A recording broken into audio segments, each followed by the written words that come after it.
Barangay Love Stories. Love Stories.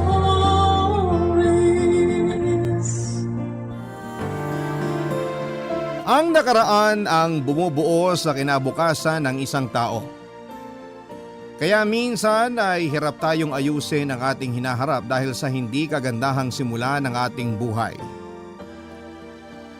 Ikaw, kapuso, paano mo isasalba ang buhay mo kung bata pa lamang ay namulat ka na sa marahas na mundo? Dear Papa Dudut, katulad sa mga napapanood sa TV ay sisimulan ko ang sulat kong ito sa isang babala. Ang mga sumusunod na kwento na mapapakinggan ng mga kabarangay natin ay masyadong maselan. Ang ilan sa mga pangyayari dito ay sensitibo, kaya naman ang mungkahi ko ay bigyan ng patnubay ang mga batang nakikinig. Papa Dudut, itago niyo na lamang po ako sa pangalang Lara.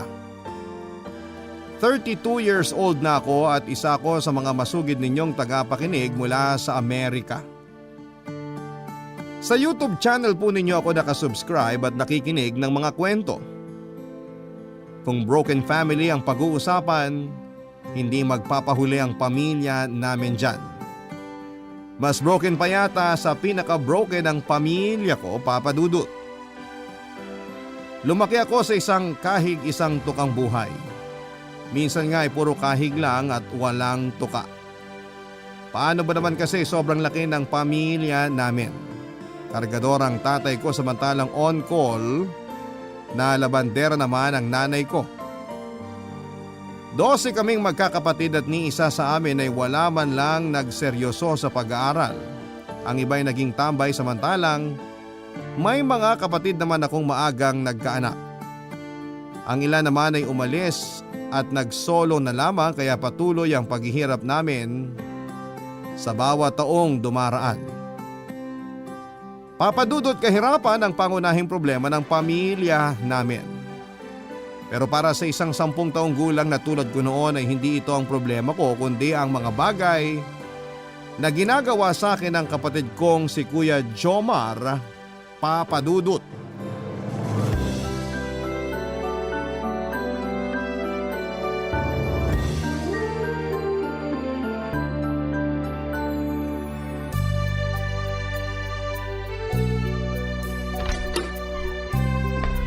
Kuya Jomar, Oh, Lara.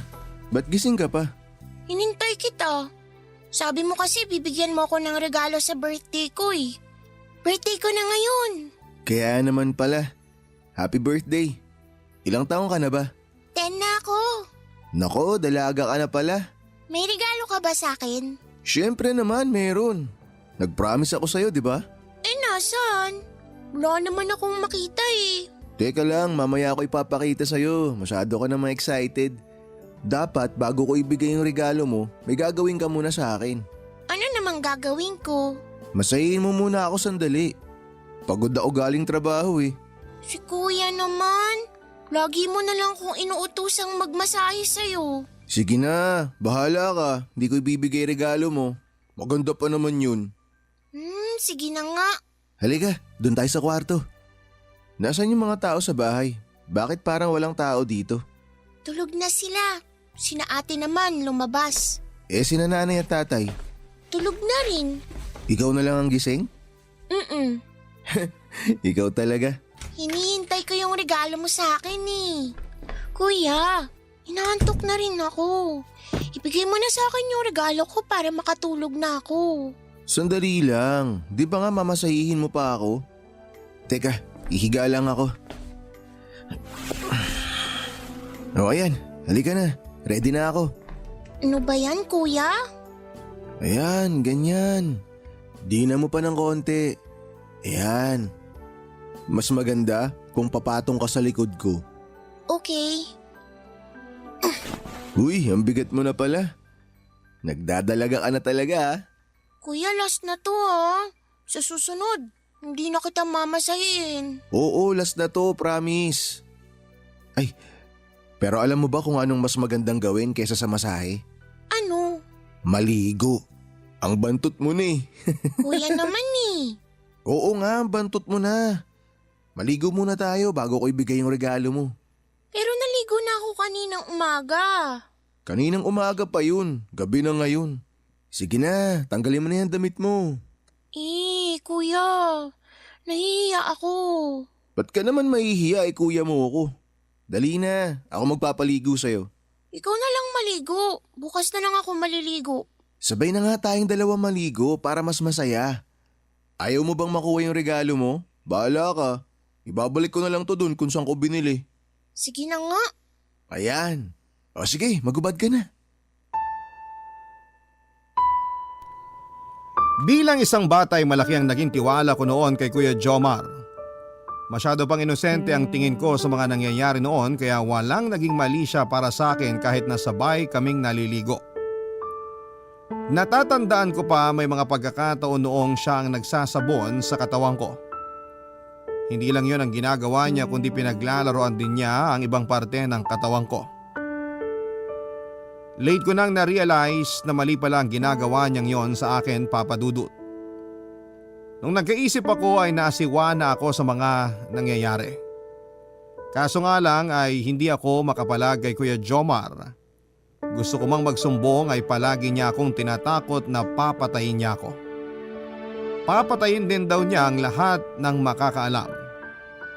Kaya naman sa murang edad na yon ang kinakatakutan ko, Papa Dudut. Kaya naman hindi ako nagsumbong. Ilang taon din akong pinagsamantalahan ni Kuya Jomar. Lahat ng yon ay tiniis ko dala na rin ng sobrang takot. Mas matanda siya ng 10 taon kesa sa akin kaya wala akong laban sa kanya. Ni isa sa mga magulang at kapatid ko ay wala silang kaalam-alam sa kababuyang ginagawa sa akin ni Kuya noong mga panahong yon. Lumipas sa mga taon, pagtungtong ko ng college ay saka lang ako nakahanap ng lakas para ayusin ang problema ko. Sa halip na itago at takbuhan ay hinarap ko ito, Papa Dudut. Sa tulong na rin ng teacher kong si Sir Ramon na siyang naging kakampi ko tuwing nagkakaroon ako ng problema, Papa Dudut.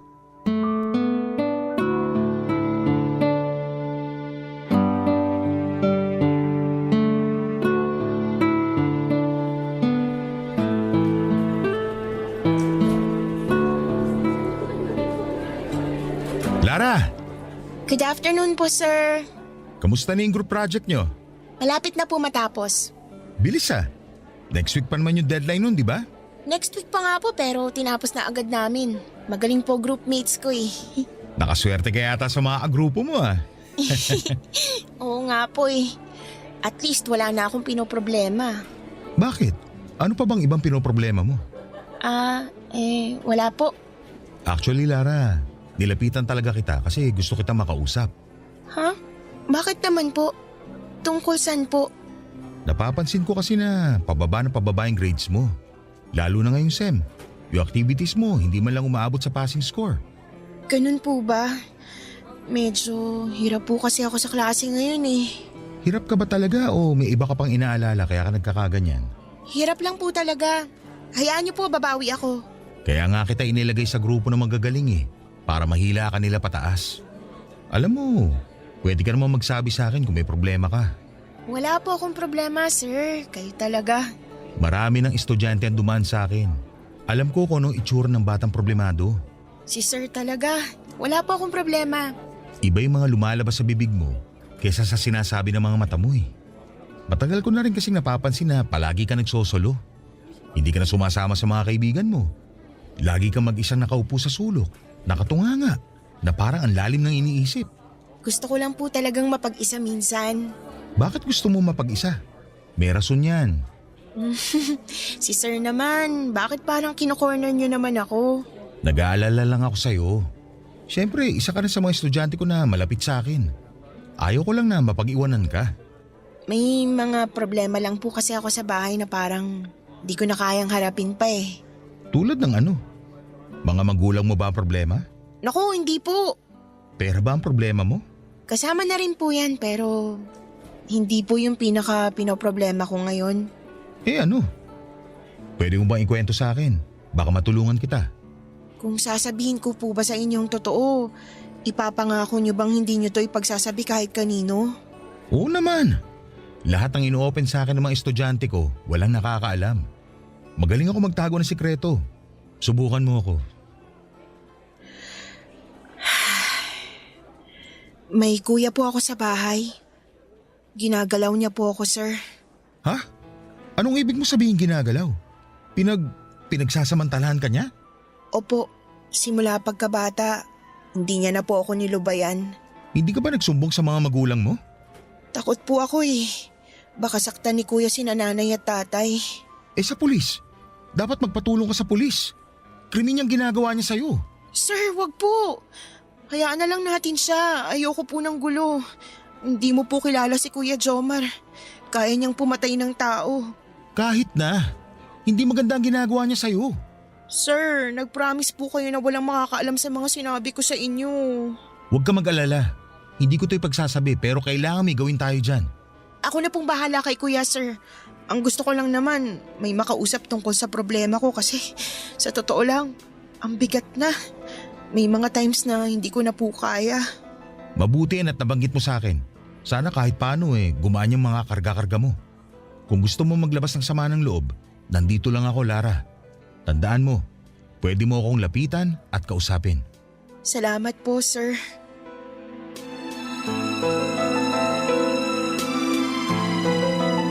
Papadudod si Sir Ramon ng professor ko na hindi ko akalaing mapagsasabihan ko ng mga nangyayari sa akin ng panahon na yon. Nung unay wala talaga akong balak na sabihin o ikwento kahit kanino ang mga pinagdadaanan ko. Lalong ayoko sanang sabihin kung ano ang mga nangyayari sa akin sa mga professor ko. Pero ng mga oras na yon na nagkausap kami ni Sir Ramon, siguro ginusto ng pagkakataon na bawasan ang bigat na nararamdaman ko kaya bigla na rin akong napakwento. May asawa at isang anak na si Sir Ramon. Galing sa pagiging high school teacher ay nag-decide siya na magturo sa college. 7 taon na siyang nagtuturo sa kolehiyo noong makilala ko siya, Papa Dudut. Close si Sir Ramon sa lahat ng estudyante niya at isa na ako sa mga naging malapit sa kanya. Parang barkada ang turingan namin noon sa isa't isa. Approachable kasi siya, Papa Dudut, at hindi strikto. Ang bawat lesson namin sa klase ay parang naglalaro lang. Enjoy siyang kasama kaya naman siya ang lagi kong nilalapitan tuwing nangangailangan ako ng taong masasandalan. Noong time na tinanong ako ni Sir Ramon kung ano ang problema ko ay hindi ko na napigilan ang sarili ko at sinabi ko na sa kanya ang lahat. Nagulat siya sa mga nalaman niya. Sa katunayan ay gusto na niya noong isuplong sa mga pulis si Kuya Jomar pero pinigilan ko siya, Papa Dudut. Hiniling ko kay Sir Ramon na sana'y walang makakaalam ng sekreto ko lalo na ang pamilya ko. Nangako naman si Sir na hindi niya ipagsasabi ang mga nalaman niya. Pero pagkatapos noon ay doon na nagsimulang lumala ang mga kaganapan sa buhay ko, Papa Dudut. Barangay Love Stories. Barangay Love Stories. Simula noong nalaman ni Sir Ramon ang kahalayang ginagawa sa akin ni Kuya Jomar ay hindi na siya pinatulog ng kanyang konsensya. Hindi raw kasi niya maaatim na isiping binababoy ako ng kapatid ko sa mismong tahanan namin. Gumawa ng paraan si Sir Ramon para ilayo ako kay Kuya Jomar. Nagulat na lamang ako noon, Papa Dudut, noong biglang nagpakita si Sir sa bahay namin. Bigla akong binalot ng kaba at takot na baka sabihin nito ang totoo sa mga magulang ko. Saka na lamang ako nakahinga ng ibang bagay pala ang sadya nito. Papa Dudut, inalok ako ni Sir Ramon na mamasukan sa kanyang bilang kasambahay. Dahil sunod-sunod na noon na mga gastusin sa school ay naisip niyang kunin ako para tulungan ang asawa niya sa mga gawaing bahay. Sakto dahil nakwento ko noon kay Sir Ramon na naghahanap ako ng sideline dahil gusto kong maging working student. Hindi na ito sinayang ng mga magulang ko. Mabilis silang pumayag sa trabahong inaalok ni Sir Ramon. Agad akong lumipat sa bahay ng professor ko, Papa Dudut. Yun lang daw kasi ang tanging paraan na naisip ni Sir Ramon para mailayo ako mula sa Kuya Jomar ko. Sobrang laki ng pasasalamat ko sa kanya dahil dito ay nawala ang problema ko at nabigyan pa ako ng trabaho. Tumagal ng ilang buwan ang pananatili ko kina Sir Ramon bilang kasambahay. Wala naman noong naging problema hanggang sa isang gabi isang bagay ang ginawa ni Sir Ramon na nagpabago ng pagtingin ko sa kanya, Papa Dudut.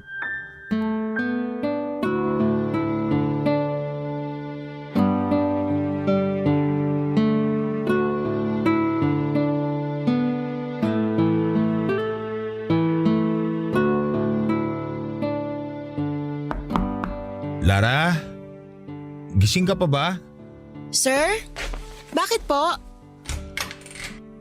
May ipag-uutos po ba kayo? Wala naman. Naabala ba kita? Hindi naman po. Naghahanda pa lang ako para matulog sana. Ano pong kailangan nyo? Pwede bang tumambay muna rito sa kwarto mo? Ay, sige po. Pasok po kayo. Sorry, masikip lang dito tsaka medyo makalat. Di pa ako nakapagtupi ng mga damit ko eh. Okay lang yun. Walang kaso sa akin yung kalat. Hindi pa ba kayo inaantok? Hindi nga eh. Umiinom ka ba? Ng alak? Naku, hindi po sir. Ganun ba? Sayang naman. Gusto ko pa sanang uminom eh. Tama nga yung naaamoy ko. Kayo yung amoy alak. Bakit po kayo umiinom? May pasok pa bukas ha. Nagpapaantok lang. Bakit naman po hindi kayo makatulog? Naiisip kita eh. Ha? Ako? Bakit nyo naman ako iniisip sir? Hindi lang maalis sa isip ko yung pinagdaanan mo. Napakahabang panahon na ginagalaw ka ng kapatid mo. Buti nakakayanan mo yun. Nakaya kong lampasan lahat ng yun dahil sa takot. Takot na saktan niya ako, nasaktan niya mga magulang namin. Nakatatak na sa utak ko yung mga pagbabanta niya sa akin simula nung bata pa ako eh. Grabing traumang inaabot ko sa kanya. Pero ni isang beses ba, hindi mo nagustuhan yung ginagawa sa'yo ng kuya mo? Sir, anong klaseng tanong yan? Lasing na ba kayo? Curious lang ako. Gusto ko lang malaman kung nai-enjoy mo rin ba yung ginagawa ninyong dalawa. Bastos?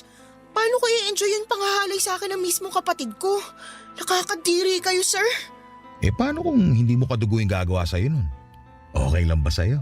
Sir, pwede bang lumabas na lang kayo ng kwarto ko? Kung ano-ano nang pinagsasasabi nyo, matutulog na po ako. Wag muna. Kinakausap pa kita eh. Ayoko na pong pag-usapan ng kuya ko. Eh ako, gusto mo ako na lang? Ano bang pinagsasasabi nyo, sir? Try mo ako. Tiyak na mas magaling ako kaysa sa kuya mo. Sir, Kahit one time lang. lumayo po kayo sa akin. Huwag kang lalapit, sisigaw ako. Walang makakarinig sa'yo kahit sumigaw ka. Nasa kabilang bahay ang asawa at anak ko. Sir, please. Aalis na lang po ako. Ba't ka naman naalis? Hindi pa tayo nagsisimula eh. Gusto mo rin naman ako, hindi ba? Aalis na lang ako. Sabing huwag ka munang umalis eh. Aray ko, sir. Dito ka muna. Nasasaktan po ako. Sir, tama na po. Gusto ko sa'yo. Itiwan niyo Ang ako. bango mo. Lara! Bumalik ka rito! Tulong! Lara!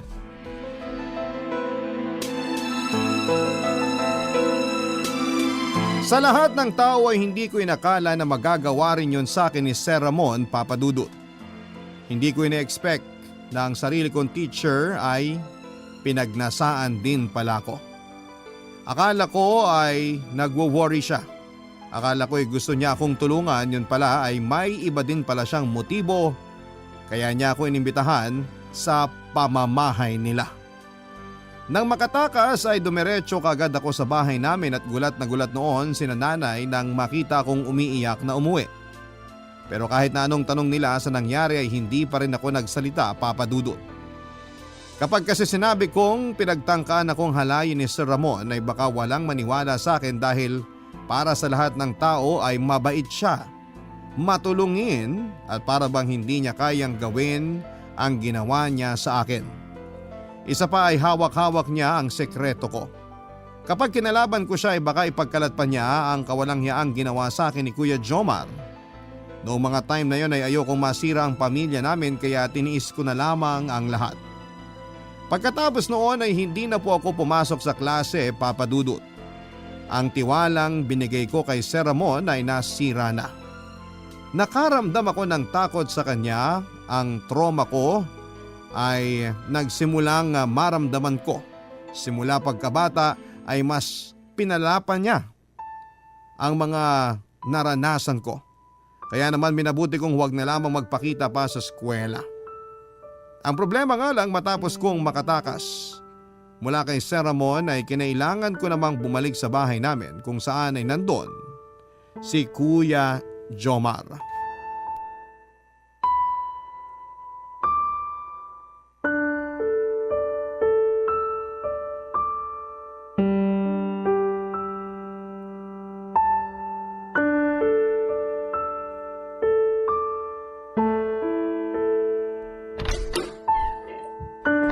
Oh, Lara. Mabuti naman naisipan mong bumisita rito sa bahay.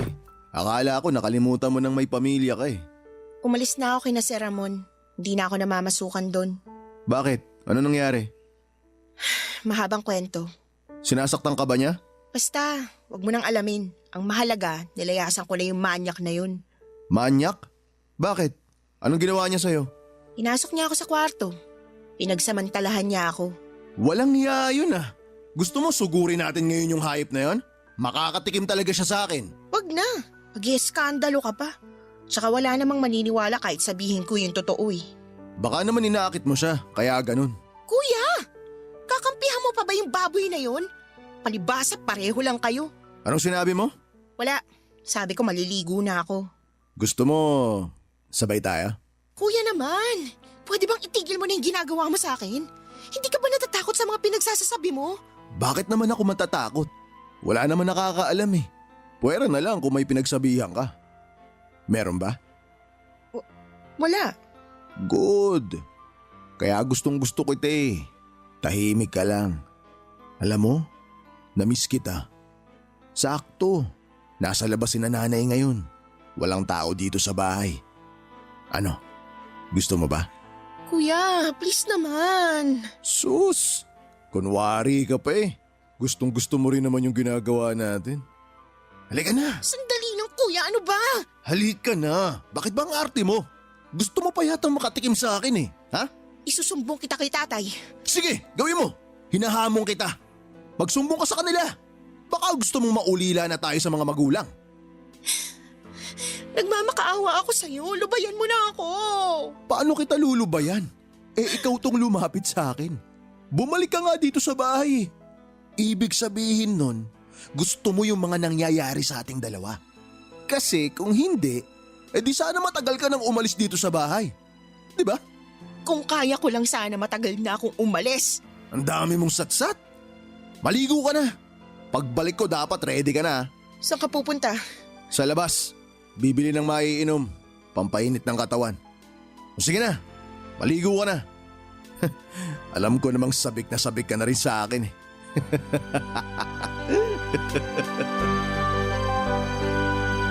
Papadudod siguro noong past life ko ay sobrang sama ko. Kaya ngayon, eto na ang karma ko. Wala akong maisip na dahilan kung bakit gano'n na lamang ang buhay na ibinigay sa akin. Hindi ko mawari kung ano bang klaseng kasalanan ang nagawa ko na kailangan kong pagbayaran. Hindi ko alam kung bakit tila ba pinaparusahan ako ng mundo. Pakiramdam ko noon ay parang wala na akong kakampi sa mundo. May mga kaibigan at pamilya nga ako pero hindi ko naman sila malapitan para sa tulong. Hindi ko na alam kung ano ang dapat na gawin ng mga panahong yon, Papadudot. Sobrang diring-diri na ako sa sarili ko. Parang hindi na tao ang turing ko sa sarili ko noon kundi bagay na paulit-ulit na lamang ginagamit ng mga taong malalapit sa akin para lamang sa pansarili nilang kagustuhan. Papadudot, pikit mata ko na lamang tinanggap ang lahat dahil sa takot ay hinayaan ko na lamang ang pambababoy sa akin ni Kuya Jomar. Awang-awa ko noon sa sarili ko pero wala naman akong nagawa dahil ayokong madamay ang mga magulang ko. Ayokong makita sa mukha nila ang sakit kapag nalaman nila na nagagawa akong gahasain ang sarili kong kapatid. Pero dumating din ang araw kung saan ay bigla akong nakaramdam ng tapang. Nung hindi ko na talaga kaya ang mga nangyayari sa akin ay naglayas ako, Papadudot. Iniwan ko sina kuya at hinanap ang ate ko na bata pa lamang ay matagal nang nilayasan ang sirang pamilya namin. Barangay Love Stories. Barangay Love Stories. Papadudod sa tulong ng mga lumang post ni Ate Lilian sa Facebook niya na matagal nang hindi active, ay nahanap ko siya sa isang squatters area. 5 taon din simula nung huli ko siyang nakita at sobrang laki ng pinagbago niya, Papadudot. Nangayayat siya lalo, mas tumanda ang itsura niya na para bang hinulma ng sari-saring problema sa buhay. Sa pagkakatanda ko ay bigla na lamang umalis ng walang paalam si Ate Lilian sa pamamahay namin. Ang huling alaala ko sa kanya ay bibili lamang siya ng merienda sa labas pero hindi na siya bumalik pa. Ilang buwan din siyang hinanap ng mga magulang namin hanggang sa tinanggap na lang nila na baka nakipagtanan na ito. Ngayon ay may 3 na ang anak si Ate Lilian at kasalukuyang nagtatrabaho bilang kasambahay. Papadudot, sobrang saya niya noong nakita niya ako. Ikinuwento ko sa kanya na naglayas ako sa bahay. Hindi na siya nagtanong pa kung ano ang kadahilanan ng pag-alis ko. Buong puso niya akong kinupkop kahit na maging sila ng asawa niya ay salat din sa buhay. Sa kauna-unahang pagkakataon ay nakahinga ko. Noon ko lang naramdaman ang pakiramdam na makalaya mula sa unos ng kinalakhan ko, Papadudot.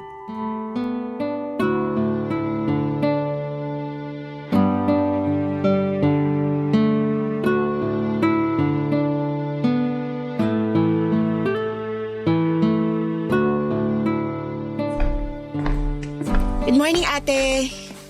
Aga mong nagising ah. Maganda naging tulog ko eh. Kape, ate, gusto mo? Sige lang, mamaya na ako magkakape. Alam mo, ate, ngayon lang ako nagkaroon ng mahimbing na tulog. Kahit nasa lapag lang ako natulog kagabi. First time kong natulog ng walang takot sa katawan. Bakit ka naman natatakot matulog? Nasanay na kasi ako na laging nilalapitan ng demonyo tuwing natutulog ako eh. Demonyo? Anong ibig mong sabihin? Si Kuya Jomar yung sinasabi ko. Si Kuya? Huwag mong sabihin... Lara! Bakit, ate? Alam mo ba kung anong ginagawa sa akin ni Kuya? Huwag mong sabihin pinagsasamantalahan ka niya. Ganun na nga. Simula pagkabata, ganun ang ginagawa niya sa akin. Sorry, hindi ko alam. Wala ka naman dapat ikahingi ng tawad. Wala ka namang kasalanan eh. Sorry kasi wala akong ginawa. Hindi mo naman alam na ganun yung nangyayari. Hindi ko alam na ginagawa sa'yo yun ni Kuya, pero alam ko na gawain niya yun. Pero paano mo nalaman na ganun si Kuya? Lara, hinalay din ako ni Kuya. Hindi lang isang beses, kundi maraming beses. Kaya ka ba naglayas dahil sa kanya?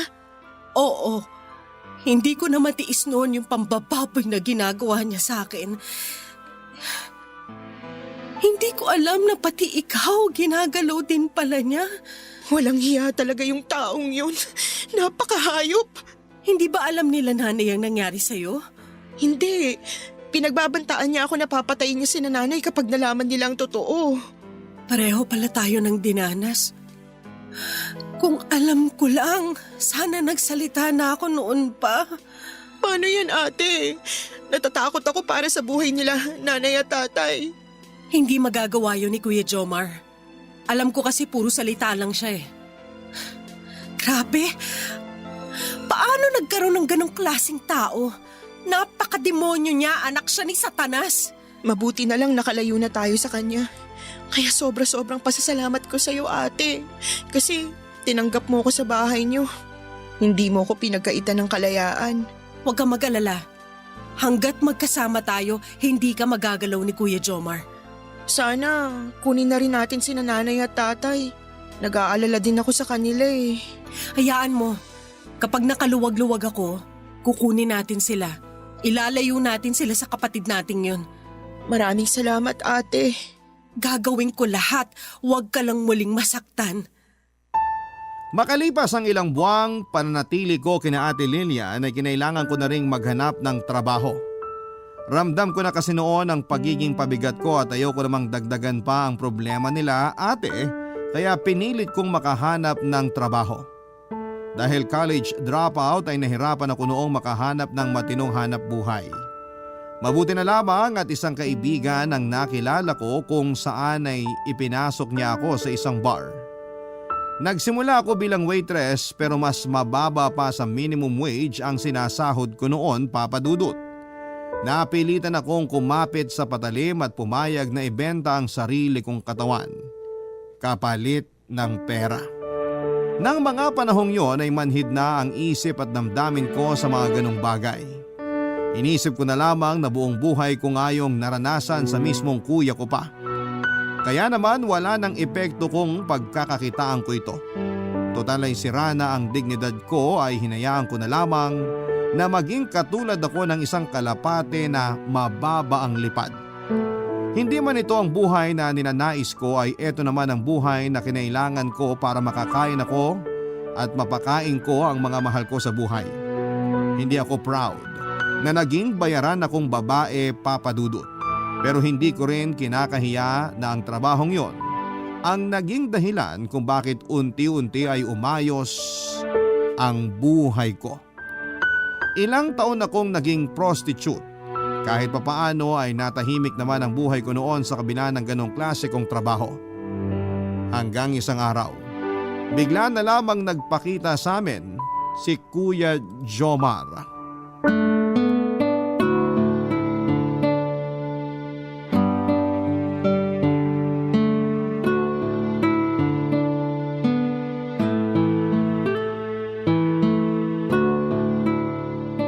Ate, eto na pala yung ambag ko sa upat kuryente.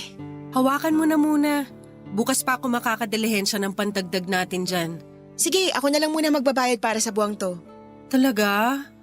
Naku, salamat. Wala yun. Alam ko naman na may mga anak kang binubuhay eh. Mukhang maganda ang napasok mong trabaho ah. Naku, totoo yan. Kung alam mo lang, sobra-sobra magtip yung mga customer namin sa bar. Mabuti naman at nakahanap ka ng maayos na trabaho. Mabuti nga yung trabaho ko pero kung maayos, ewan ko lang. Bakit? Hindi ba maganda yung trabaho mo? Basta, wag mo nang intindihin yun. Ang mahalaga, may pinagkukuhaan na ako ng panggastos natin. Ikaw, kinakabahan ako sa'yo eh. Baka mamaya kung ano-ano na yung pinasok mo. Wag kang mag-alala, ate. Alam ko tong pinapasok ko. Oh, may tao yata. Sino namang bisita natin sa ganito kaagang oras? Ako na magbubukas.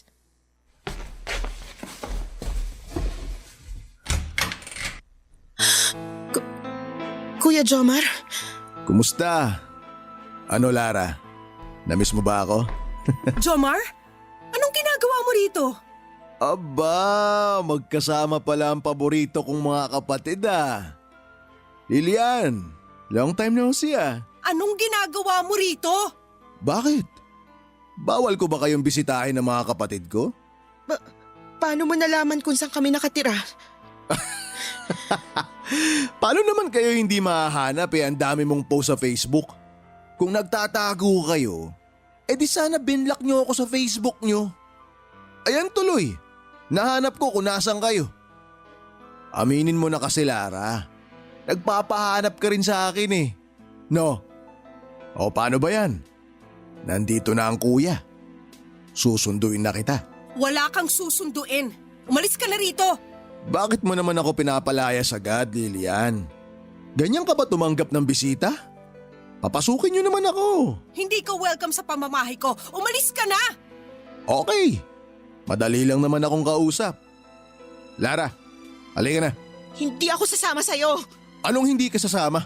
Ayokong sumama sa taong manyakis. Sinong manyakis? Ako? Alam nating pareho na gusto mo rin yung mga ginagawa ko sa'yo. Gustong gusto mo yung ginagawa natin, Lara. Tama na, kuya. Hindi mo na kami matatakot. Matatakot? Kailan ko ba kayo tinakot? Huwag ka nang magkunwari dyan. Hindi na ako tulad ng dati. Hindi mo na ako magagalaw. Ah, talaga ba? Di ka natakot kahit mawalan ka ng nanay at tatay? Sige, subukan mo. Tanod ang asawa ko. Isang tawag ko lang sa kanya, ipapadampot ka namin dito ora mismo. Gaya ka naman pala matapang, Lare. Nakahanap ka ng kakampi. Pinagsawaan ko na rin tong si Lilian eh. Grabe ka, kuya. Paano mo naaatim sabihin ang mga bagay na yan? Ayaw mong umalis? Sige, lapitan mo pa kami at ako mismong gigilit sa leeg mo! Relax, relax. Galit naman kayo. Eto na. Alis na ako. Huwag ka na magpapakita sa buhay namin! Hayop ka! Matapos ang araw na yon ay hindi na ulit nagparamdam sa amin si Kuya Jomar. Mas tumapang na po kasi ako ng panahon na yon, Papa Dudut. Nasanay na ako sa mundo ng bar at ng mga kalalakihang sabik sa laman. At dahil dito ay unti-unti kong nabuo ang tapang ko para lumaban sa mga taong nanlalamang sa akin. Hindi na ako takot sa mga pagbabanta ni Kuya Jomar dahil alam kong may kakampi na ako at si Ate Lilian yon. Sa halip ay kami na mismo ang nagbanta na kapag nilapitan niya ulit kami ay isusumbong namin siya sa pulis. Papadudod sa mga sumunod na taon ay isang foreigner ang nakilala ko sa pinagtatrabahuhan kong bar. Binigyan ko siya ng aliw ng isang gabi at pagkatapos nito ay hindi na niya ako tinantanan. Nung una akala ko ay katawan lang ang habol niya sa akin. Hindi ko inakala na may iba pa pala siyang motibo. Nahulog na pala ang loob niya sa akin, Papa Dudut. For the first time ay isang lalaki ang nagkagusto sa akin, hindi dahil katawan ang habol niya, kundi dahil gusto niya akong mapangasawa. Itago na lang natin siya sa pangalang John, Papa Dudut. Niligawan niya ako at sinagot ko naman siya. Ngayon ay kasal na kaming dalawa at meron ng 2 anak. Kinuha niya ako sa Amerika at dito na ako nakatira kasama ang binuo naming pamilya. Papa Dudut, masaya na ako sa buhay ko sa ngayon at kailanman ay hindi ko na nakita ulit si Kuya Jomar. Sa tulong ng asawa ko ay nailayo na rin namin sa kanyang mga magulang ko. Kasama na nila ngayon ang Ate Lilian ko na tinutulungan ko ring makapagpundar ng maliit na negosyo. Masaklap man ang dinanas kong nakaraan, ay pilit ko itong nilabanan at ngayon ay malayo na ako sa dating buhay na nakakisnan ko. Muli isang magandang araw po sa inyong lahat at sana po ay meron po kayong natutunan sa aking kwento. Maraming salamat po sa lahat ng mga nakinig. Ang inyong forever kapuso at kabarangay, Lara. Nagustuhan ng iyong napakinggan? Ituloy yan via live stream sa www.gmanetwork.com/radio. Barangay LS 97.1 Forever!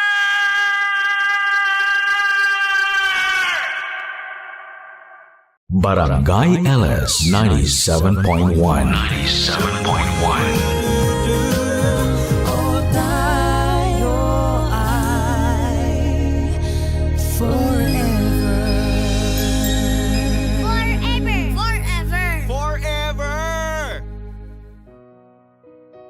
May mga taong naniniwala na dahil sa masaklap na kapalarang nangyari sa buhay nila, kailangang makisimpatya sa kanila ang mga tao.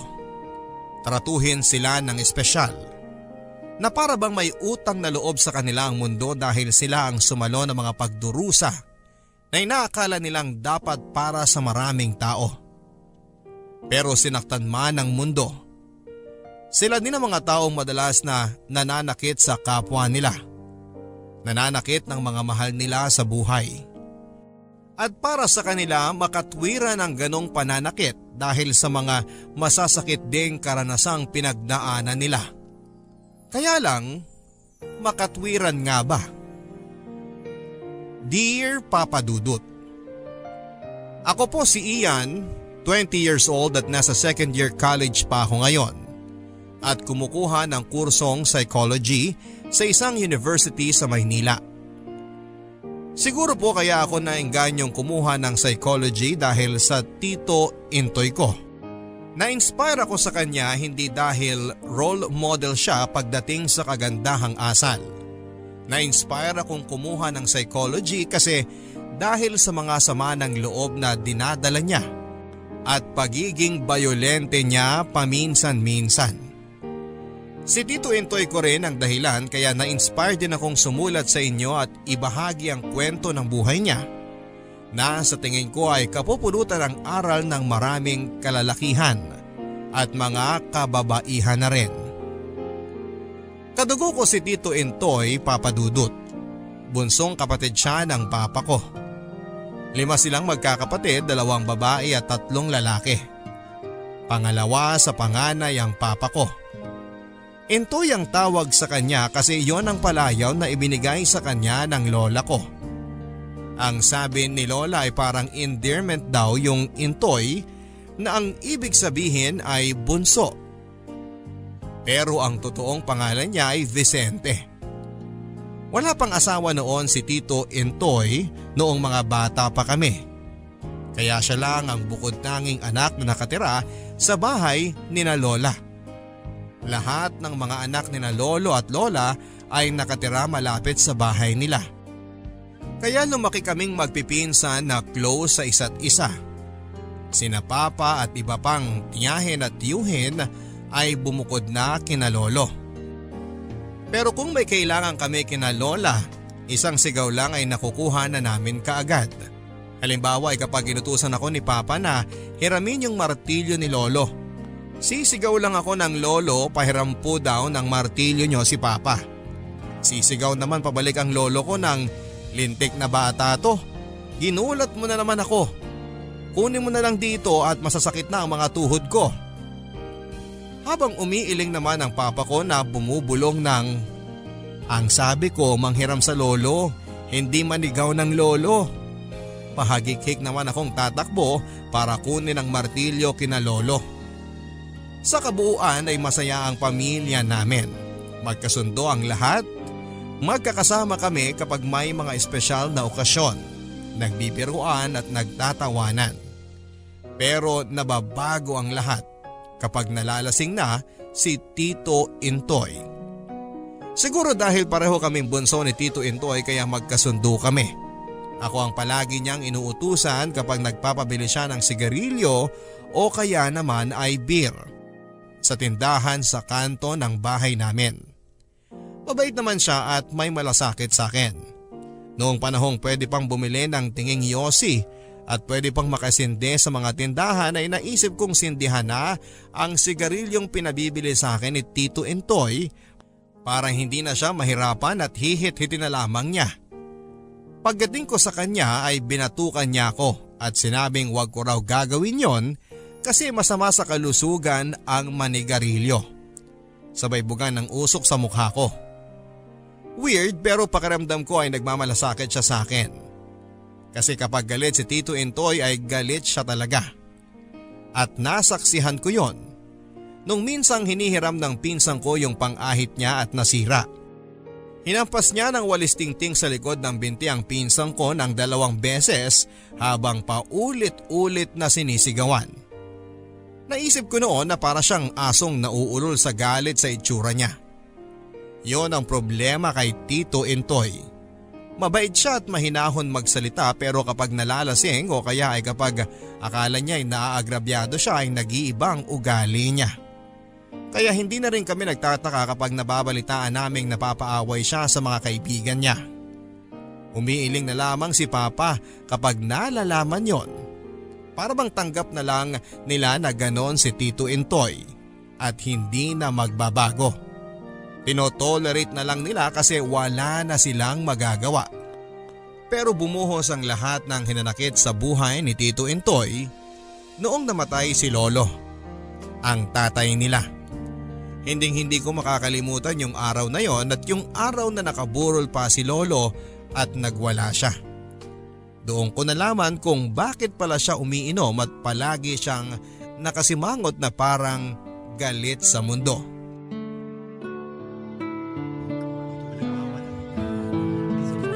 Nakikiramay po kami sa inyo, Lola Belen. Ay nako, maraming salamat Nida. Salamat sa pagpunta ninyo. Mamimiss po namin si Lolo Oka. Sa araw-araw na pagsisimba niya sa parokya, masasabi ko na nasa langit na siya ngayon.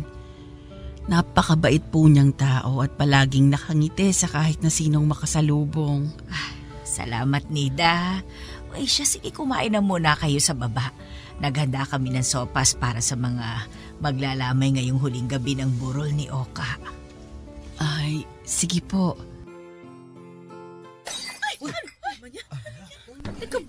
Ay!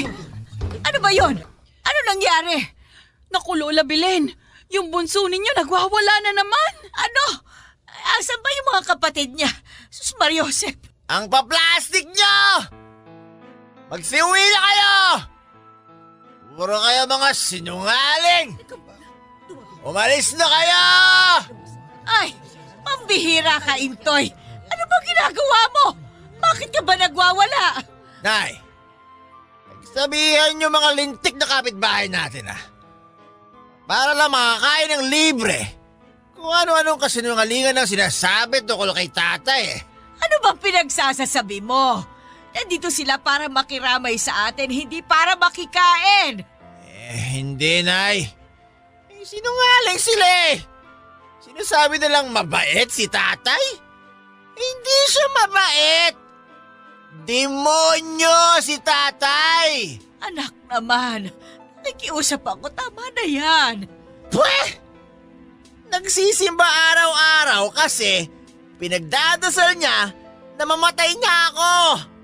Ayaw niyang makita ang bunga raw ng pagtataksil niyo sa kanya. Hindi totoo yan. Alam mo, hindi totoo yan, Intoy. Kaya parang awa mo na. Tama na, anak. Tama na. Hindi nga totoo. Pero para kay tatay, totoo.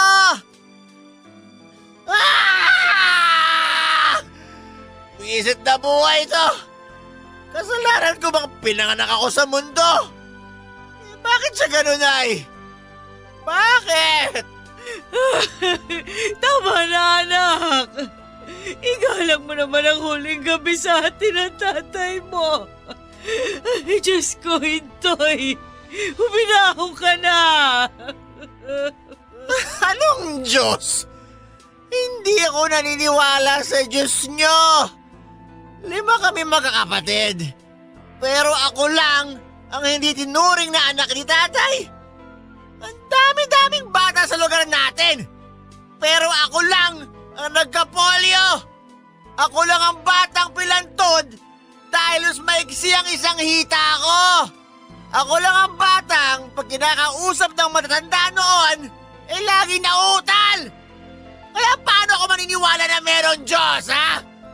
Paano ako maniniwala na mabait ang Diyos na sinasabi nyo? Kung nagawa niya lahat ng iyon sa akin! Tama na.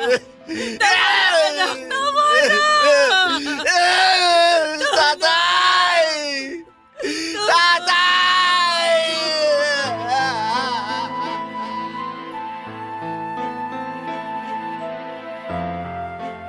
Nung huling gabi ng burol ni Lolo ay wala kaming ibang narinig kundi ang hagulhol ni Tito Intoy. Habang may tumutugtog ng isang napakalungkot na awit sa gitara. Lahat kaming magpipinsan ay natulala sa mga nalaman namin tungkol sa pagkatao ni Tito Intoy. At kinabukasan nung araw ng libing ay hindi na siya nagpakita. Nalaman nila Papa na pumunta raw ito sa probinsya at nakitira ng ilang linggo sa bahay ng kabarkada niya. Siguro dahil sa sobrang hiya o kaya ay dahil sa tindi ng sama ng loob niya sa tatay niya.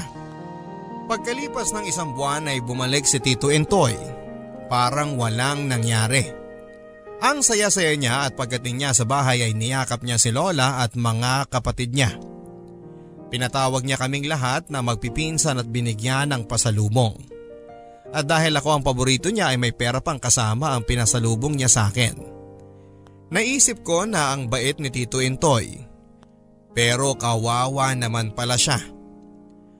Kung ako ang tatanungin Papa Dudut ay mabait naman si Tito Intoy. Pero takot ako sa kanya kasi alam ko kung paano siya magalit. Payat si Tito Intoy at mukha siyang rakista. Kamukha niya si Pepe Smith noong kabataan pa ito. May bigote si Tito Intoy kaya nagkaroon tuloy ako ng takot sa mga lalaking may bigote. At kaya din ayokong magkabigote noong tumanda na ako. Meron siyang printing business kaya okay naman ang kita niya. Lalo na pag panahon ng eleksyon. At pag panahon ng eleksyon ay kumikita rin kaming magpipinsan sa kanya kasi binibigyan niya kami ng sideline.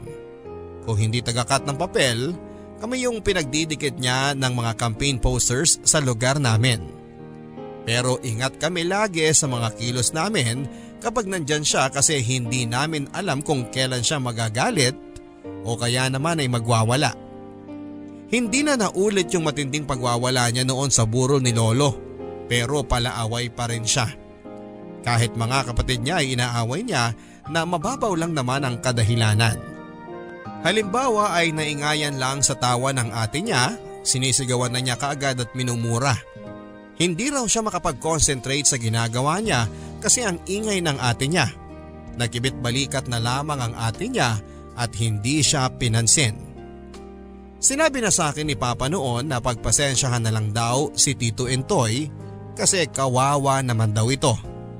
Pilantod si Tito Intoy kung maglakad. Noong 5 years old kasi ay nagkapolyo siya. At siya lang talaga sa lugar nila noon sa probinsya ang nagkapolyo. Utal din daw siyang magsalita noong bata pa to. Pero ngayon ay hindi na masyadong halata. Pero halatang nilalabanan niya ang pagiging utal kasi bawat salita niya ay may diin at mabagal niyang binibigkas ang mga salita.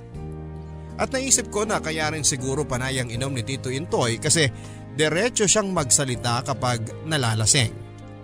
Noong gabi ng burol ko lang nalaman na hindi pala siya itinuring na anak ni Lolo.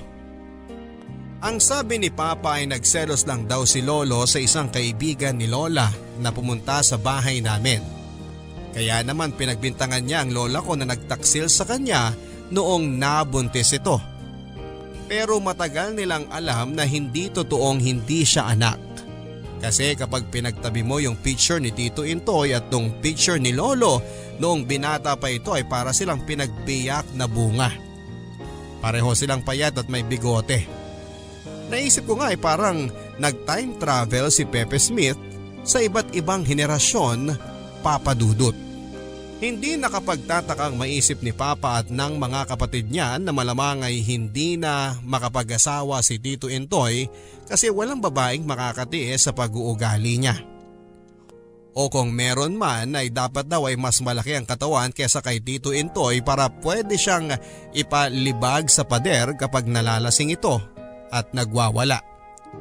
Kami namang magpipinsan ay natatawa na lamang kapag naririnig naming nagkwekwentuhan silang magkakapatid tungkol sa bunso nila.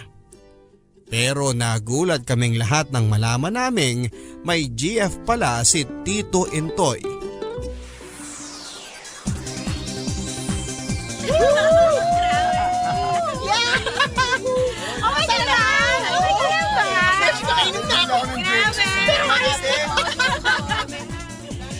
Pagkainumin mo yung alak, huwag mo'y buho! Sayang yun pa yun! Ang lambanog ni Tita Imelda! Woo! Halika na, Rose! Sayo tayo! Ayoko na, napapagod na ako. Nakakadalawang sayo pa lang tayo, pagod ka na.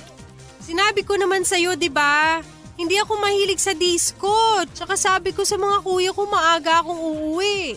Ikaw lang ang nagsabi, hindi ako. Uwi na tayo, Del. Ayoko na dito. Ano ka ba? Pagkatapos kitang ilibre sa sine sa kapakainin, iiwan mo lang ako? Maiya ka naman. At iyang juice na iniinom mo, binayaran ko rin. Ah, ganon?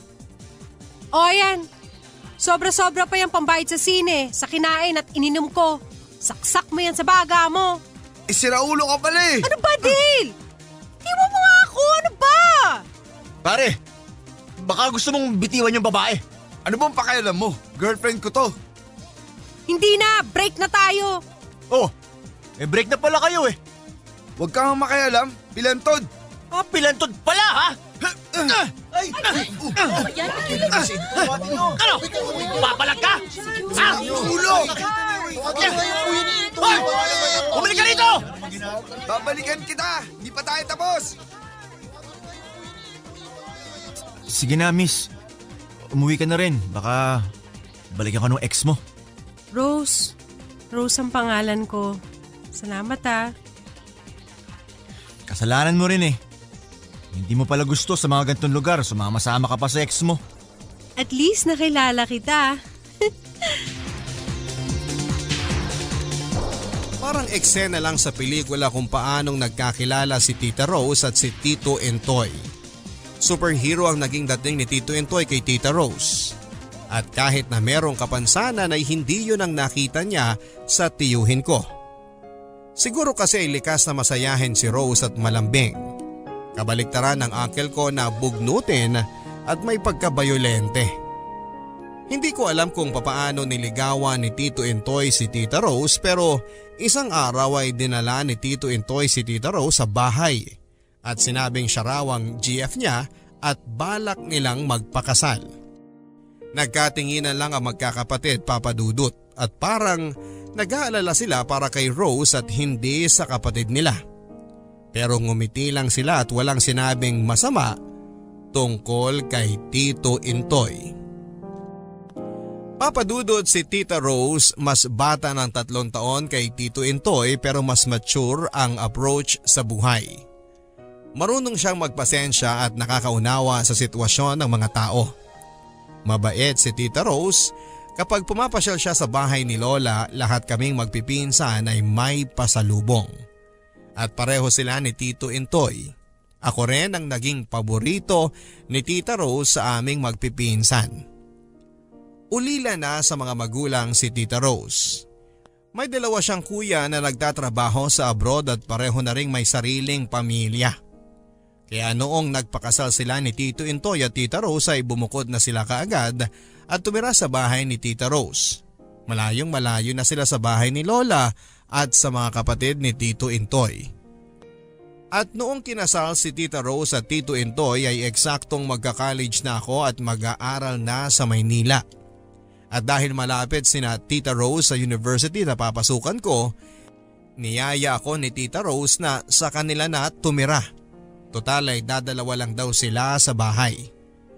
Pumayag din si Tito Entoy at pabirong sinabi na ako raw ang magiging spy niya pag wala siya sa bahay at mag-isa lang si Tita Rose. I-report ko lang daw kung sino ang mga kausap ni Tita Rose na lalaki at siya na raw ang bahala sa allowance ko. Ngumiti lang ako at tumango.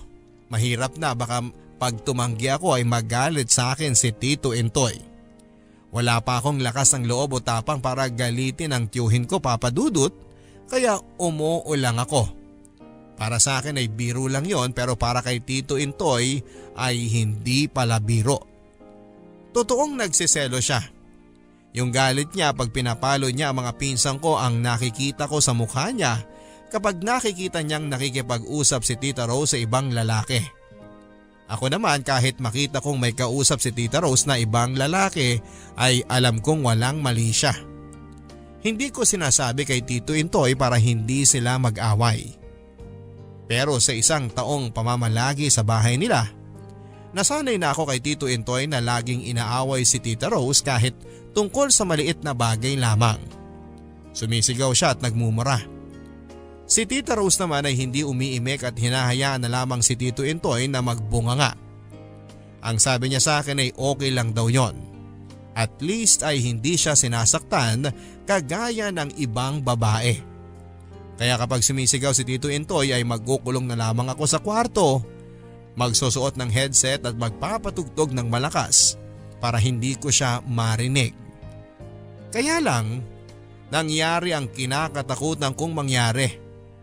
Nasaktan ni Tito Entoy si Tita Rose. Sino yung kausap mo? Ikaw pala, Entoy. Akala ko kung sinong nagbukas ng ilaw at nagsalita. Tinatanong kita. Sino yung kausap mo sa labas kanina? Si Jay, kababata ni Kuya Frank. Bakit ang tagal niyo nag-uusap? At panay ang tawa yung dalawa? Siyempre, kasi matagal kaming hindi nagkita kaya marami kaming pinag-usapan. At pinag-usapan namin yung mga nakakatawang karanasan namin ng mga bata pa kami. Sinungaling ka! Aminin mo na! Kinausap mo siya kasi gusto mo na akong hiwalayan, di ba? Ha? Sawa ka na mag-alaga ng isang pilantod na asawa! Sumagot ka! Rose. Rose, sorry. Sorry talaga. Hindi ko sinasadyang saktan ka. Patawarin mo ako. Patawarin mo ako. Nagdilim lang yung paningin ko kanina nung nakita kitang tumatawa habang kausap yung lalaking yun. Kahit kailan, hindi ka tumawa sa harap ko ng ganun kaya nagalit ako. Patawarin mo ako, Rose. Pangako, hindi na mauulit yun. Patawad!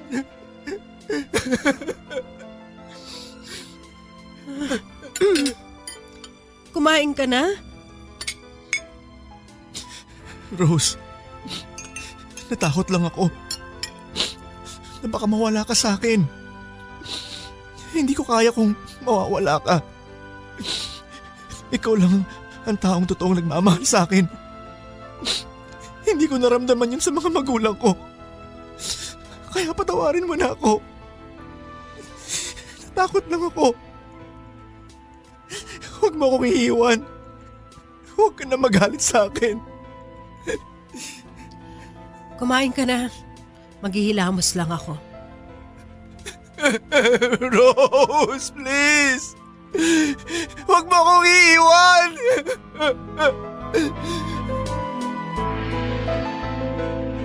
Sa away nilang yon ay hindi ako natakot kay Tito Intoy kahit na sinaktan niya si Tita Rose. Mas natakot ako sa itsura ni Tita Rose. Nakasilip lang ako sa likod ng pintuan ng kwarto ko habang nag-aaway sila. At noong sinampal ni Tito Intoy si Tita Rose ay nagulat ang mukha nito pagkatapos ay parang biglang nawala ng pakiramdam. Hindi ko makita sa mukha niya na nasaktan siya. At doon ako natakot dahil sa pagkakataong yun ay nakita ko na kahit nasaktan siya ay parang sinasabi ng mukha niya na hindi siya magpapaapi. Hindi siya magpapaapekto. Hindi ko kontrolin ng lalaking ito ang buhay niya. Hindi na naulit ang pananampal ni Tito Intoy kay Tita Rose pero nagpatuloy pa rin ang pang-aabuso sa kanya. Kapag nalalasing ito ay inaaway uli si Tita Rose, minumura, nilalait at kung ano-ano pang pang-iinsulto ang ginagawa ni Tito Intoy kay Tita Rose. May panahon na nasasaktan niya si Tita Rose kapag hinahawakan sa kamay o kaya ay hinihila para umuwi na ng bahay. Kapag nakikita kong gano'n ang pag-uugali ni Tito Intoy ay nahihiya akong sabihin na kamag-anak ko siya. Pero tama ako, Papa Dudut. Palaban si Tita Rose. Yun nga lang ay palihim siya kung lumaban. Minsan habang sinisigawan ni Tito Intoy si Tita Rose na haina na siya ng pagkain, nakita ko si Tita Rose na dumahak at dinuraan niya ang sinigang bago nilagay sa mesa. Halos masuka ako nung nakita kong sarap na sarap si Tito Intoy sa pagkain ng sinigang. Samantalang nasa isang tabi lang si Tita Rose at walang emosyon ang mukha niya. Nagtataka ako, Papa Dudut, kasi kung tutuusin ay pwede naman niyang palayasin ang tiyuhin ko sa bahay nila pero hindi ginagawa yun ni Tita Rose. Kaya naisip ko na siguro ay mahal nga niya si Tito Intoy. Kasi walang babaeng makatatagal sa ganong klase ng asawa. Noong nag-aaral na ako sa kolehiyo ay nalaman ko na classic na sintomas pala ng isang battered na asawa ang ipinapakita ni Tita Rose. Isa sa mga sintomas na yon ay ang pag-asa na magagawa niyang baguhin ang masamang pag-uugali ng asawa. Pero kahit na ilang kaso ng marital abuse ang binasa ko, lahat ay sinasabi na bibihira na mabago ng inaaping asawa ang ugali ng isang mapang-abusong asawa. Mabuti na lang at nalaman ng mga kapatid ni Tita Rose ang nangyayari sa kanya. Kasi kung hindi ay ako na ang magsusumbong sa kanila para matigil na si Tito Intoy sa pang-aapi niya kay Tita Rose. Yun nga lang ay hindi ko gusto yung naging takbo ng usapan nila. Huwag kang magpakatanga, Rose. Kuya Frank naman, hindi ako nagpapakatanga. E di magbaril ka na lang sa luneta kasi kamartiran niyang ginagawa mo eh. Kuya Leonard, hindi naman ako araw-araw inaaway ni Intoy. Pag hindi siya lasing, mabait siya sa akin. Pero madalas siyang lasing. Kaya madalas hindi siya mabait sa'yo. Totoo ba'y nabalitaan ko? Na sinampal ka raw ni Intoy? Minsan lang nangyari yun at hindi na naulit pa. Gusto mong maulit pa? Gusto mo ibigay mo pa yung kabilang pisngi mo? Napakabanal mo na nun, Rose. Rose, bago namatay si Papa, ibiniling ka niya sa amin ni Frank. Kaya masakit sa aming malaman na ang nag-iisang bunso naming kapatid na babae ginagawang punching bag ng ibang tao. Hindi niya ako ginagawang punching bag. Sobra naman kayo, kuya. Tsaka hindi ibang tao si Intoy, asawa ko siya. Marami lang siyang problema kaya siya nagkakaganon. Hindi ka misyonaryo, Rose. Huwag mong baguhin ang ugali niya kasi hindi mangyayari yun. Mabuti na lang at wala pa kayong anak. Kaya mas madali mo siyang maiwalayan. Kuya, please. Hindi na ako bata. Problema namin tong mag-asawa kaya hayaan niyo kaming dalawa din ang lumutas sa problema namin. Please lang. Ay, nako. Kailangan ko nang umuwi. Magluluto pa ako ng hapunan namin ni Intoy.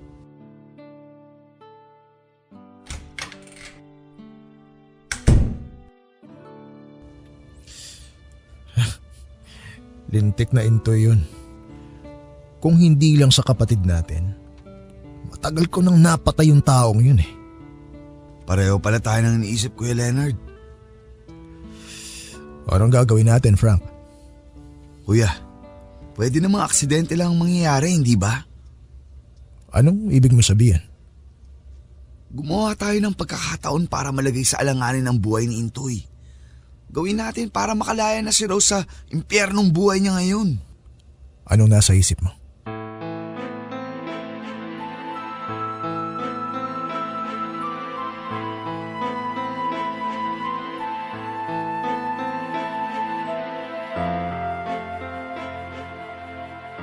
Bigla naman akong naawa kay Tito Intoy dahil sa ginawa niyang pang-aapi kay Tita Rose, unti-unti nang lumiit ang mundo niya.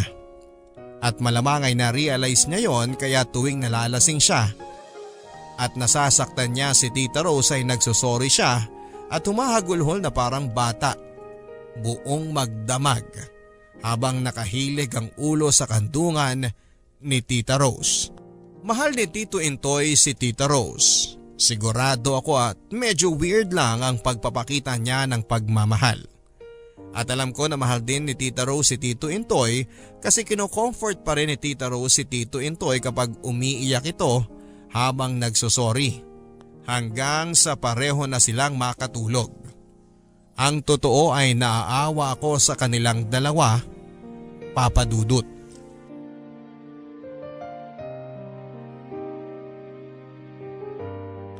Excited kaming lahat kasi nagplano ang mga kuya ni Tita Rose na sina Tito Frank at Tito Leonard ng outing. Pupunta kami sa isang beach sa Batangas para mag-swimming. Ang sabi ni Tito Frank ay padispedida na rin daw niya yon sa kanilang dalawa ni Leonard. Kasi sa susunod na linggo ay aalis na naman sila papunta ng Singapore. Balik trabaho na silang muli at sinama nila ako, total daw ay sem break naman at para makapag-relax na rin. Nakita kong masaya sina Tito Intoy at Tita Rose habang nasa biyahe kami. Nagbibiroan pa silang dalawa na akala mo'y walang nangyayaring gulo sa kanilang mag-asawa. Nakikipagbiroan din sina Tito Frank at Tito Leonard sa kanilang dalawa. Masaya ang biyahe namin papunta sa Batangas. Cheers! Cheers! Para sa safe journey ni na Tito Frank at Tito Leonard. Sana kumita pa kayo ng malaki para mas marami akong makuwang pasalubong. Nako, joker pala tong pamangkin mo, Intoy. Hindi nagmana sa'yo. Hindi nga, mabuti na lang. Binata na si Ian. Nasa college na. At balita ko matalino pa. Baka gusto niyang ituloy ang pag-aaral niya sa Singapore para makahanap ng magandang trabaho dun. Mataas ang bayad ng mga psychiatrist sa Singapore. Oo nga, gusto mo ihanap kita ng pwedeng mag-sponsor sa'yo. Po, naku, Nakakahiya naman po. Magagalit si kuya pag umalis ka at sa ibang bansa mag-aaral. Ganun ba? Sayang naman. Pero di bale, pag nakatapos ka na, tawagan mo ako. Ihanap kita ng trabaho doon. Kung si Rose na lang kaya ang mag-abroad. Ano? Ako? Bakit hindi? Wala pa naman kayong anak ni Intoy. Mas madali kayo makakaipon ng pera kung magtatrabaho ka abroad. Tsaka tapos ka naman ng accounting, kaya hindi ka mahihirapan maghanap ng mapapasukan doon. May naipon na kami. Kaya hindi na kailangan mag-abroad ni Rose. Tsaka, ayaw mo namang umalis. Hindi ba, Rose? Ha? Oo, ayoko nga. Dito na lang ako sa bansa natin. Kayong bahala. Oh, bakit parang ang seryoso nyo? Mag-swimming na nga tayo. Kanina pa tayo inaantay ng dagat.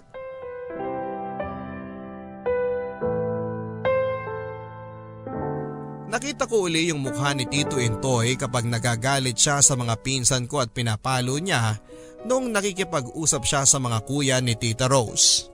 Mabuti na lang at wala pang tapang ng alak ang tiyan niya.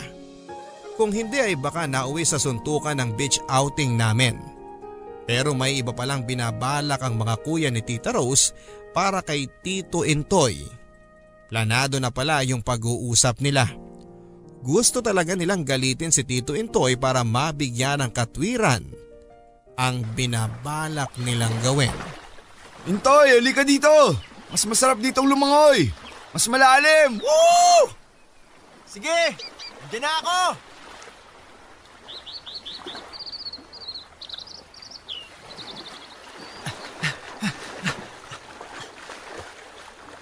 Intoy! Intoy! Saklolo! Inupulikat ako!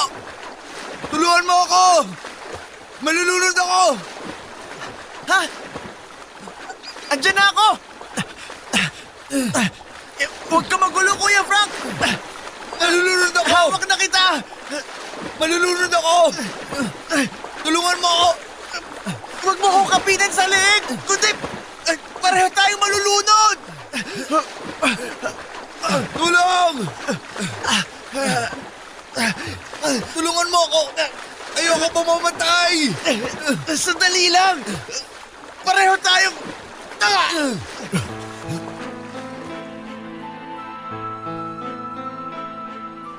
Tarantado!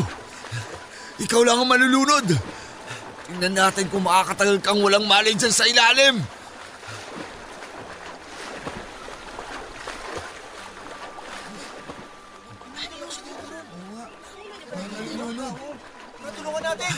May mga tao! Tulungan niyo ako!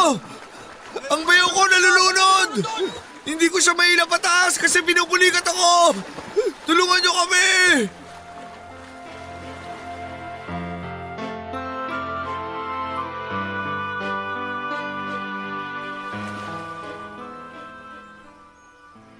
Kuya Frank, ano nangyari? Akala ko mamamatay na ako. Buti na lang dumating si Intoy kaso siya yung nalunod. Nasaan siya ngayon? Nandun sa tabing dagat. Binibigyan ng CPR ng mga lifeguard. Ano?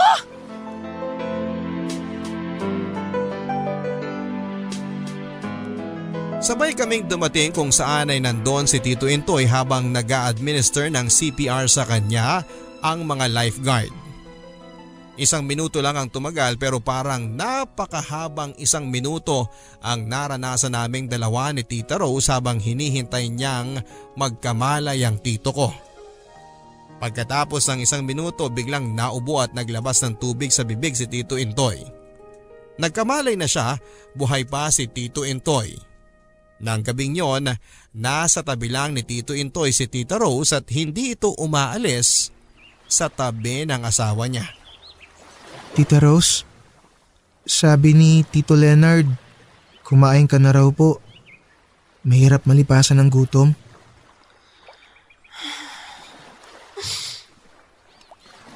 Tita Rose? Napakasama akong asawa. Ano po? Alam mo ba, Ian?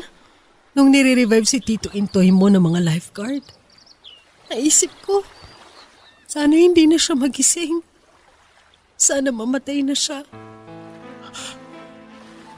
Tita Rose, Hindi lang para sa akin, para matapos ang paghihirap ko, kundi para matapos na rin ang paghihirap niya. Kaya napakasama ko, di ba? natural lang po yun kasi sobra naman po yung ginagawa sa inyo ni Tito Intoy. Alam ko may plano si na Kuya Frank, lalunurin si Intoy. Nagtatalo ang isip ko kung pipigilan ko sila o hahayaan lang sila sa plano nila. Nahulaan mo ba kung anong pinili ko? Alam niyo pong… Mahal ko ang Tito Intoy mo pero dumarami na yung dahilan para hindi ko siya mahalin.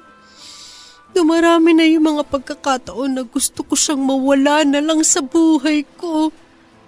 Sorry po, hindi ko po kayo matulungan tuwing nag-aaway kayo. Bakit ka nagsusorry? Wala kang kasalanan. Kasalanan namin tong dalawa. Hindi ko alam kung hanggang kailan ako makakatagal sa ganitong relasyon. Napapagod na ako, Ian. Sana kung talagang mahal ako ni Intoy, hindi niya hayaan na magkahiwalay kami. Kung talagang mahal niya ako, iisipin niya kung ano makakabuti para sa akin. Nang tinignan ko si Tito Intoy ay natutulog pa rin ito pero may dalawang luhang tumulo sa gilid ng kanyang mga mata. Tumatak sa isipan ko ang mga sinabi sa akin noon ni Tita Rose habang natutulog si Tito Intoy.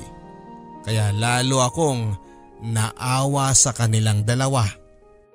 Pero Papa Dudut, meron talaga yatang himala. Kasi pagkatapos ng muntikang pagkalunod ni Tito Intoy ay bigla siyang nagbago. As in 180 degrees na pagbabago. Pagkalabas ni Tito Intoy sa ospital ay ibang Intoy ang nakita ko. Hindi na siya umiinom at hindi na rin inaaway si Tita Rose. Minsan pa nga ay siya nagluluto ng hapunan nilang dalawa.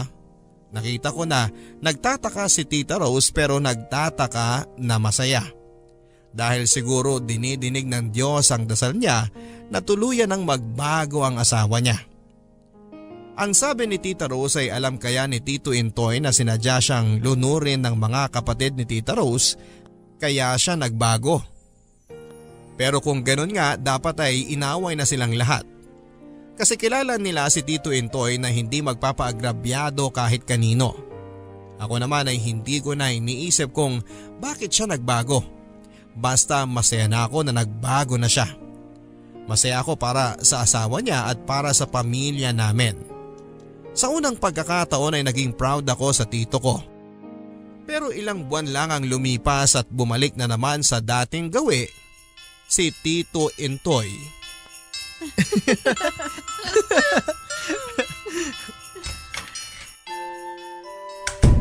Hi, Intoy! Dala na namin yung hamon na paborito mo tuwing Pasko. Kausap mo na naman yung kababata ng Kuya Frank mo? Oo. Kinumusta lang niya sa akin si Kuya. Alam mo namang ayaw kong kinakausap yung lalaki yun, di ba? At Tito Intoy, nandun po ako nung kausap ni Tita Rose yung kaibigan niya. Wala naman po silang pinag-usapang… Huwag kang makialam dito, Ian! Problema namin mag-asawa to! Pero Tito… Sige na, Ian. Nung ka na sa kwarto mo.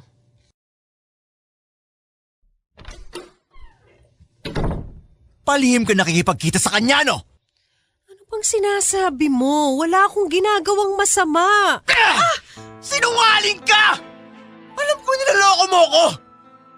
Huwag mo na ikaila! Umamin ka na! Dating gawin na naman ba tayo, Intoy? Balik ka na naman sa pananakit mo sa akin. Alam mo nasasaktan ako pag nakikipag-usap ka sa ibang lalaki. Pero ginagawa mo pa rin! Bakit? Ano ba pinagsasasabi mo? Kasi ang totoo, gusto mo na makipaghiwalay sa akin. Kaya pagbibigyan kita sa gusto mo, bago mo ako iiwan, ikaw muna ang iiwan ko! Aalis ka sa bisperas ng Pasko? Oo! Para kahit ilang Pasko pa lumipas, hindi mo ako makakalimutan. At hindi ka na magiging masaya tuwing sasapit ang Pasko! Sige na! Hindi kita pipigilan! Umalis ka na! Salamat sa maligayang Pasko na binigay mo sa akin!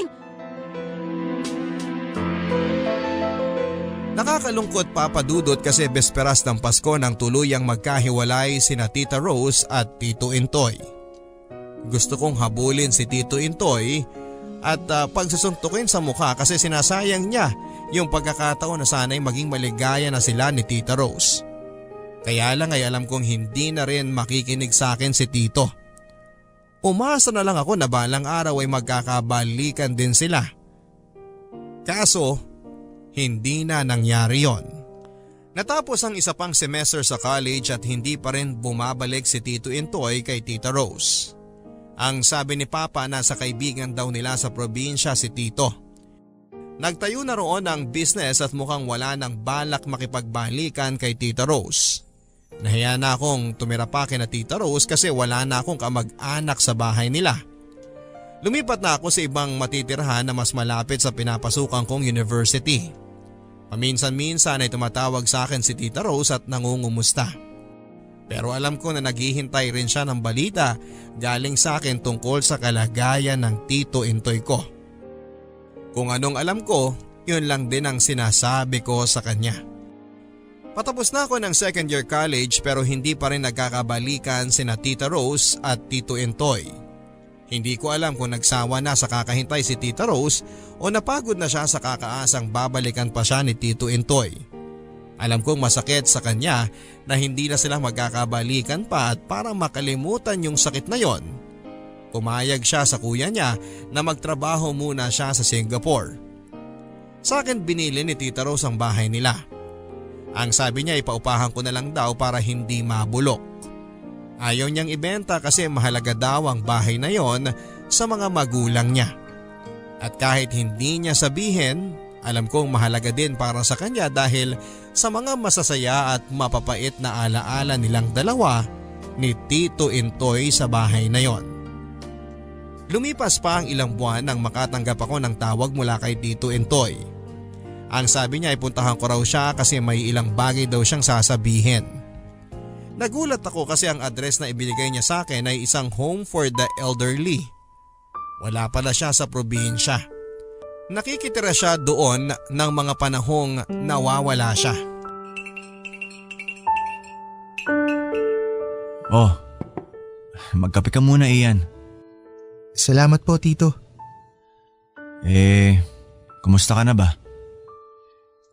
Okay naman po. Magsa-third year na po ako next school year. Talaga? Mabuti naman. Yung papa mo, kumusta na? Ayun, tumatanda pa rin pero ayaw aminin na tumatanda na siya. Parang ako lang matigas din ang ulo. Tito? Hindi niyo po ba ako kumustahin sa akin si Tita Rose? Hindi na. Nasa Singapore na siya, hindi ba? Oo nga po, Tito. Paano niyo po nalaman? Sabi ng papa mo. Wala na po ba kayong balak na makipagbalikan kay Tita Rose? Alam mo Ian, bata ka pa. At ang pinakamahirap sa lahat ay yung magmahal. Magmahal ng totoo. Kasi ibig sabihin nun, kailangan mong hangarin kung ano makakabuti para sa minamahal mo nang higit pa sa sarili mo. Pero Tito, mahal ka pa rin ni Tita Rose. Nalungkot nga siya ng husto nung umalis kayo eh. Kahit nung paalis na siya papuntang Singapore, panay ang lingon niya na baka dumating kayo sa airport para pigilan siya. Ayun nga sana ang gusto kong gawin pero alam kong hindi yun ang makakabuti sa kanya. Alam kong sinadya ni na Kuya Frank na lunurin ako. Habang nagpapahinga, iniisip ko na kung paano ako makakaganti sa kanila. Pero nung narinig ko yung mga sinabi ni Rose, naramdaman ko yung hirap at pagod niya sa pag-aalaga, pagtitiyaga at pagtitiis sa isang tulad ko. Hindi po ba nagbago naman kayo nung pagkatapos ng insidenteng yun? Bakit inaway niyo po ulit si Tita Rose? Maliit na bagay lang ang dahilan ng pag-aaway niyo, hindi po ba? Kung hindi ko ginawa yon at sa mismong araw ng Pasko, sa tingin mo, makikipaghiwalay siya sa akin? Pero tito… Ang dami kong kasalanan kay Rose. At alam ko, kahit ilang buhay pang dumaan, hindi mawawala ang sakit at pasakit na binigay ko sa kanya. Kaya gumawa ko ng paraan para mapilitan siyang makipaghiwalay sa akin. Kahit masakit sa akin, pinili ko kung anong mas makakabuti para sa kanya. Pinili kong mabuhay siyang malayo sa isang walang kwentang asawang tulad ko. Siguro, kaya pinili ko magtrabaho sa lugar na to para mahugasan kahit konti yung mga kasalanan ko kay Rose, kay tatay, kay nanay, sa mga kapatid ko, at sa marami pang tao na nasaktan ko.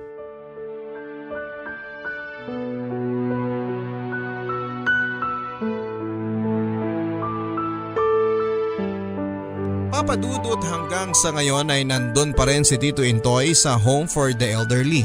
Nag-aasikaso ng mga matatandang hindi na kayang alagaan ang mga sarili nila. Nandun siya para magbayad ng mga kasalanang ginawa niya. Si Tita Rose naman ay bumalik na ang dating sigla sa boses niya kapag nakakausap ko. Nabalitaan ko pa nga na may mga nanliligaw sa kanyang foreigner. Natuwa naman ako kasi may karapatan siyang maging masaya pagkatapos ng mga ginawang pahirap sa kanya ni Tito Intoy. Nakakalungkot kasi sad ending ang love story nila. Pero para sa akin ay parang okay na rin na hindi sila nagkabalikan. Kung hindi nila kayang magbago o baguhin ang sarili nila, iniisip ko na kung ako ang magmamahal ay gagawin ko ang lahat para ipaglaban ang mahal ko. Hindi ako magiging duwag gagaya nilang dalawa. Pero ano bang alam ko, hindi ba, Papa Dudut?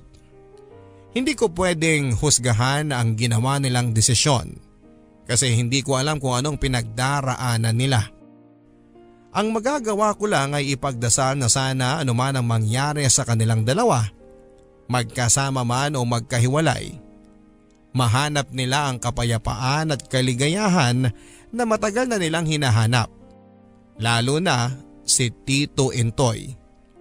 Hanggang dito na lamang po, Papa Dudut, at sana ay may napulot na aral ang mga tagapakinig mo sa kwento ni Tito Intoy. Maraming salamat sa pagbasa mo sa kwento ng buhay niya. Ang inyong kapuso at kabarangay forever, Ian. Forever. Forever. Forever.